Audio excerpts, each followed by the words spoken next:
Graça e paz do Senhor Jesus no seu coração. Mais um Falando de Vida, mais uma sexta-feira que chega, final de semana aí aproximando, todo mundo animado. E o Senhor nos traz uma palavra hoje para meditarmos aqui. Eu gostaria que você ficasse bem atento. Eu vou ler um texto um pouquinho maior e depois eu vou falar rapidamente. É um texto curtinho, é uma palavra curtinha, né? Que eu quero dizer para você hoje.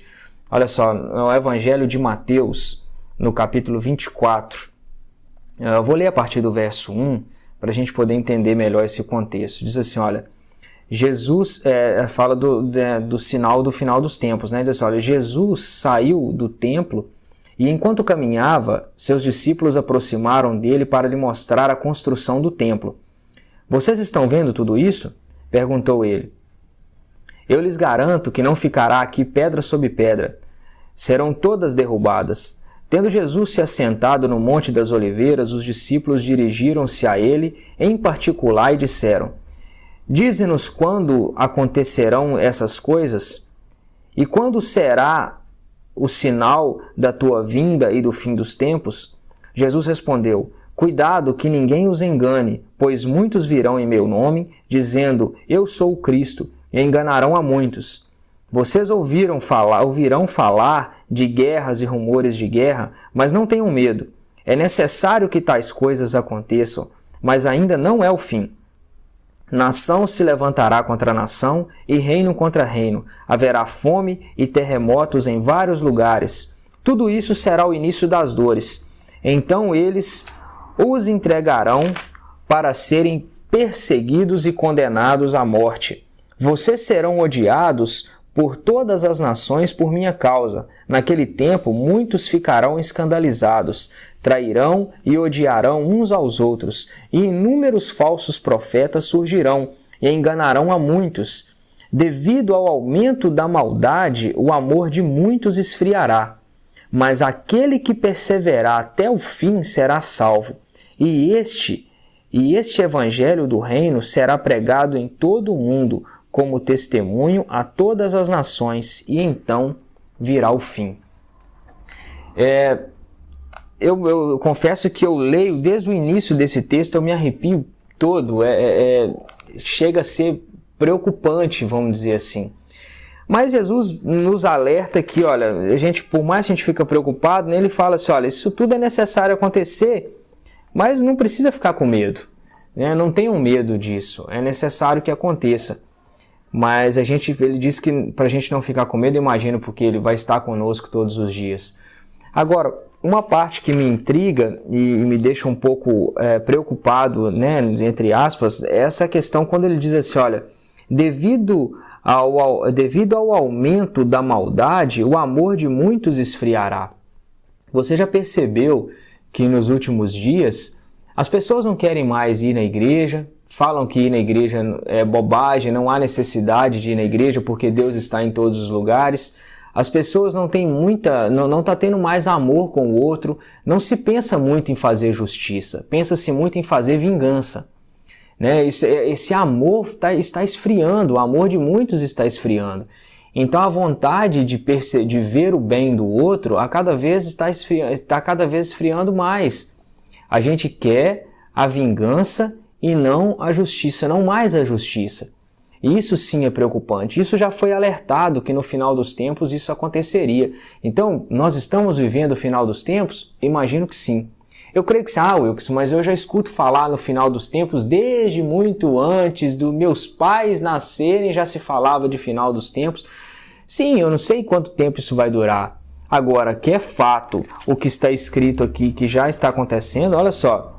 Nação se levantará contra nação, reino contra reino, haverá fome, terremotos em vários lugares. Tudo isso é o início das dores para o final dos tempos. Isso já não está acontecendo?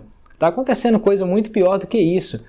Agora, o conforto que eu tenho aqui é que, olha só, e este evangelho será pregado em todo mundo, depois disso virá o fim, mas antes disso no 13 diz assim, mas aquele que perseverar até o fim será salvo.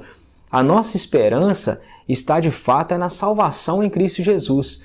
Então eu quero te animar com essa questão que mesmo que o mundo esteja em ruínas, como disse o Senhor antes aqui, que não ficará pedra sobre pedra da construção, de nada daquele templo, enfim, não ficará pedra sobre pedra em nada neste mundo também. Mas Jesus virá e irá nos resgatar, nós seremos salvos, eu creio nisso, eu creio na sua salvação, eu creio na salvação da sua família, da sua casa, e há que se fazer alguma coisa. O que deveria ser feito já foi feito. Jesus morreu por mim, morreu por você. Agora, o que para nós é necessário fazer? Eu preciso crer. Eu preciso acreditar nesse sacrifício de Jesus como algo que valeu a pena para mim, que Ele fez por mim e que Ele fez para me salvar. E eu creio nisso. E eu creio ainda mais. Eu creio que Ele pode me livrar da aflição que eu estou vivendo hoje. Eu creio que Ele pode me livrar de um problema que eu estou enfrentando hoje e não que eu vá viver por esse problema que eu estou enfrentando o resto da vida ou até que ele venha. Eu creio que eu posso passar por isso. Eu creio que Ele pode me ajudar a passar por isso. Então eu quero te encorajar neste momento a isso, a crer e a entender que o Senhor Jesus, Ele pode te livrar de todas essas dores. Ele pode abençoar a sua vida, Ele pode abençoar a sua casa, Ele pode abençoar a sua família.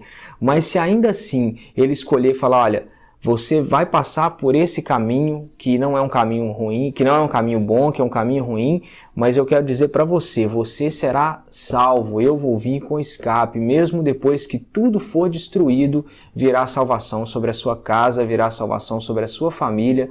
Não tenha medo, esses sinais que estão acontecendo no mundo afora têm que acontecer mesmo para que eu volte, né? Isso tem que acontecer mesmo para que Jesus volte, para que nos resgate definitivamente. Mas, todavia, o Senhor irá te poupar do sofrimento, eu creio nisso. Isso sou eu que estou dizendo, eu creio que o Senhor vai te poupar desse sofrimento. Então eu convido a você, se por acaso você está passando por esse momento de dificuldade, está passando por momentos que você quase não consegue suportar de tanta dor, creia. Deus, Ele é suficientemente forte e capaz para poder te livrar de qualquer tipo de problema. Mesmo que, como diz esse texto, no final dos tempos o amor de muitos esfriará. Não deixe que o seu se esfrie. O amor de muitos, não é o de todos. Aquela coisa de antigamente, sabe? Que a gente tinha vontade de ir para a igreja, dava vontade de chegar, não dava só no culto de domingo, tinha que ter no meio de semana para poder ir à igreja. Volte a ter esse amor, volte a ter esse carinho, queira frequentar, queira participar das coisas da igreja. A igreja, eu costumo dizer que ela é uma grande ferramenta para te ajudar. Ela é uma grande ferramenta para te ajudar a caminhar. É necessário que haja igreja para que haja salvação no mundo? Não é. Mas por que eu abriria mão de uma coisa que está me ajudando, me facilitando a me aproximar de Deus, me facilitando a chegar mais perto das coisas de Deus e aprender mais das coisas de Deus? Então a igreja é uma excelente ferramenta. Alguém me perguntou isso por esses dias a respeito de igreja. E eu disse que a igreja é uma excelente ferramenta, uma excelente ajuda para que você caminhe nesse mundo. Então, se tem algum conselho que eu posso te dar hoje, igual o pastor costuma dizer, eu vou voltar para a igreja, eu vou à igreja, como uma coisa meio banal, não. Mas use a igreja sim, como uma grande ferramenta, como um grande auxílio para te ajudar a caminhar nesse mundo tão difícil. Lá tem pessoas que vão te ajudar, tem pessoas que vão te auxiliar a caminhar, porque não é fácil a caminhada. No final dos tempos, a coisa vai ficar muito difícil. Já estamos no final dos tempos, a coisa está ficando muito difícil e a tendência é que fique ainda mais. Então, vamos procurar nos abraçar, nos ajudar, para que a gente chegue lá na frente e consiga alcançar essa coroa tão desejada. Deus abençoe a sua sexta-feira, o seu sábado, o seu domingo, e que você tenha uma semana de bênção e de vitória em nome de Jesus. Fica na paz, Deus te abençoe.